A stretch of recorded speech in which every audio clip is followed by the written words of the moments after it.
بسم الله الرحمن الرحيم عن ابن عمر رضي الله تعالى عنهما قال قال رسول الله صلى الله تعالى عليه وسلم إن هذه القلوب تصدأ كما يصدأ الحديد إذا أصابه الماء الحديث رواه البيهقي۔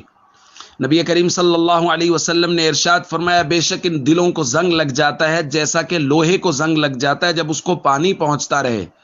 صحابہ نے عرض کیا یا رسول اللہ وما جلاؤھا، دل کو زنگ لگ جائے تو اس کو صاف کیسے کیا جاتا ہے؟ حضور نے فرمایا کثرت ذکر الموت و تلاوت القرآن، موت کو کثرت سے یاد کرنا اور قرآن کریم کی تلاوت کرنا، ان دو عمل کرنے سے دلوں کا زنگ اترتا ہے۔ ایک روایت میں حضور علیہ الصلوۃ والسلام نے ارشاد فرمایا اکثروا ذکر ہاضم اللذات الموت، لذات کو توڑنے والی، خواہشات کو توڑنے والی چیز موت کو کثرت سے یاد کرو، کیونکہ دوسری حدیث کے مطابق اس کو یاد کرنے سے دلوں کا زنگ اترے گا۔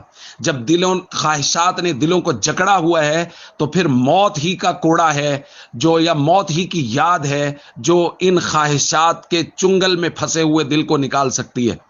تو اس لیے دوستو موت کو کثرت سے یاد کریں۔ ہو سکتا ہے آئندہ رمضان میرے اور آپ کی قسمت میں ہو یا نہ ہو، نہیں معلوم دوبارہ ہم لوگ رمضان تک موجود رہیں نہ رہیں۔ ہمارے بہت سے دوست ایسے ہیں جو پچھلے رمضان میں تھے، اس میں نہیں تھے۔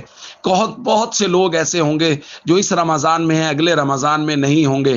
ملے خاک میں اہل شاں کیسے کیسے، مکی ہو گئے لامکاں کیسے کیسے، ہوئے نامور بے نشاں کیسے کیسے، زمیں کھا گئی نوجواں کیسے کیسے، جگہ جی لگانے کی دنیا نہیں ہے، یہ عبرت کی جا ہے، تماشا نہیں ہے۔ اس لیے میرے دوستو ان تماشوں اور خواہشات کے پیچھے نہ پڑیں۔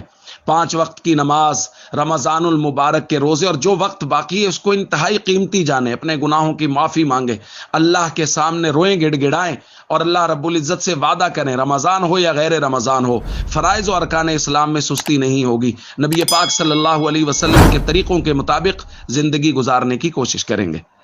السلام علیکم ورحمۃ اللہ وبرکاتہ۔